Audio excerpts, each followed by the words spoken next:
Hello, my name is Comrade Tripp. I live in Minnesota. I've lived in Minnesota my entire life. I was born here. Most of my shows are here. Most of my pain is here. I'll probably die here. The only thing that's not here is my audience, I guess. Less than 1% of my followers are from Minnesota, and that's mostly just people I know who uh, don't like me either. Uh, Minnesota is a fun place with a lot of facts. So here are five fun Minnesota facts. Five fun facts about Minnesota.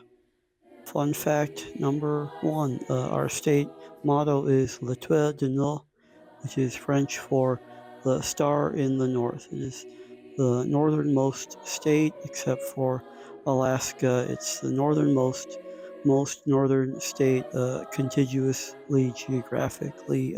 I was born and raised in St. Cloud, Minnesota, which is further north than Toronto, Ottawa, and Montreal. Minnesota has the coldest winters of any state except for Alaska.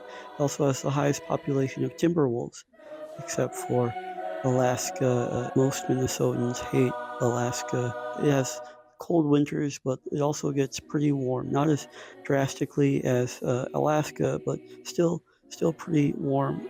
Aside from temperature, Minnesota is also quite diverse in terms of socioeconomic background and age, ancestry, birthplace, and education level. Fact two, second fun fact, Minnesotans are known for being culturally antithetical. We like to do things a little differently. Our behaviors are mostly paradoxical. There's the Minnesota nice, where we may seem nice on the surface, but we actually hate each other deeply. There's the Minnesota goodbye, where we say goodbye, but then we don't leave. We never leave. There's the Minnesota Wild, which they're just a nice group of boys. The Minnesota Wild are a good, polite bunch of young men with well-groomed flow. Fun fact number three, the Minnesota flag. This is the Minnesota flag as of last week. It features three colors and one shape, which is still too much for some people, too political. Some might say this state flag is a step down, but sometimes you need to step down to get safer footing. This flag is definitely safer.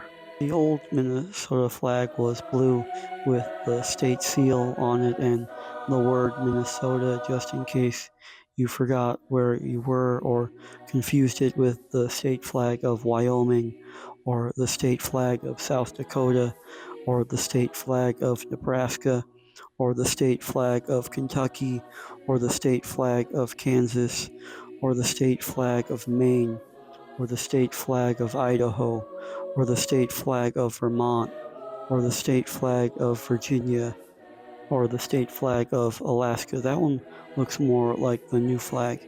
Actually, most of the state flags are blue because this is America. About half of the state flags are just blue with the state seal in the middle. The state seal changed with the flag as well. Now it's a blue circle with some wild rice, balloon, and some water. The new seal would make a decent hot dish. A classic Minnesota supper, the blue plate special. I think those are trees. I think those are supposed to be the last two trees in Minnesota. The old seal featured a Minnesotan being pushed out by an immigrant actively destroying the environment for the sake of the economy. That's an accurate description of this scene, but this scene isn't accurate. Most of the original Minnesotans weren't just pushed out, they didn't just fade away and leave their home. After their failed uprising, the Fighting Sioux were actively killed on sight. Every man with an open bounty, paid for and endorsed by the state's second governor, Alexander Ramsey. The Volunteer Scout Corps were each paid $2 a day, plus a bonus 25 for each Indian scalp delivered. The original Boy Scouts. Most notably was Taoya Teduta, Chief Little Crow in 1863, who was shot whilst picking berries with his son. After scalping him, his mutilated corpse was kept and put on display in Hutchinson, Minnesota, as part of their 4th of July festivities.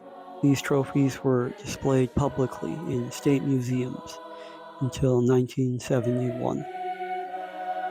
Fun fact number 4, Fort Snelling, the first military post in Minnesota, home of Dred Scott, one of the most famous slaves in America. Minnesota has been home to many a slave and many a master. Josiah Snelling, whom the fort is named after, owned and enslaved people in Minnesota. Zachary Taylor, who went on to be our 12th president, owned and enslaved people in Minnesota. John Calhoun, as seen in Amistad, owned and enslaved people in Minnesota. They ignore the fact that slavery is so interwoven into the fabric of this society that to destroy it would be to destroy us as a people. Sylvanus Lowry, founder and first mayor of St. Cloud, Minnesota, owned and enslaved people in my hometown. Henry Hastings Sibley, our first governor, didn't own or enslave people in Minnesota, but he did have a few on loan. Because of the Supreme Court's decision to deny freedom to Dred and Harriet Scott, the gray area got grayer, and Southerners often opted to vacation in Minnesota with their slaves, the first snowbirds. They would summer here, tourists boosting our economy. In this preamble to the Civil War, the most anyone did to try to stop them was to write articles in newspapers that don't exist anymore. These anti-slavery laws were rarely enforced. There was very little backlash to those who were literally lashing people's backs. Some of the last slaves in Minnesota were part of the 10th Infantry Regiment at Fort Snelling. They weren't free, they just went west. They were the Lakers of their time. A compassionate reassignment sent to Utah to fight the Mormons, whom our government was much kinder to than the Lakota Sioux. Fun fact number 5, the last fun fact. Minnesota has the highest population of bald eagles in the United States, except for Alaska. Minnesota, we're almost Alaska, except we have a slightly better government. Thanks for watching this entire video. I hope you learned something. Come to Minnesota, come to one of my shows. Like, subscribe, comment. Maybe don't comment. Actually, I don't want to start any discussions or conversations. Don't talk to me. But if you want to share, if you want to comment if you got a fun fact, I won't delete those comments. Those will stay. Okay, thank you. Yeah.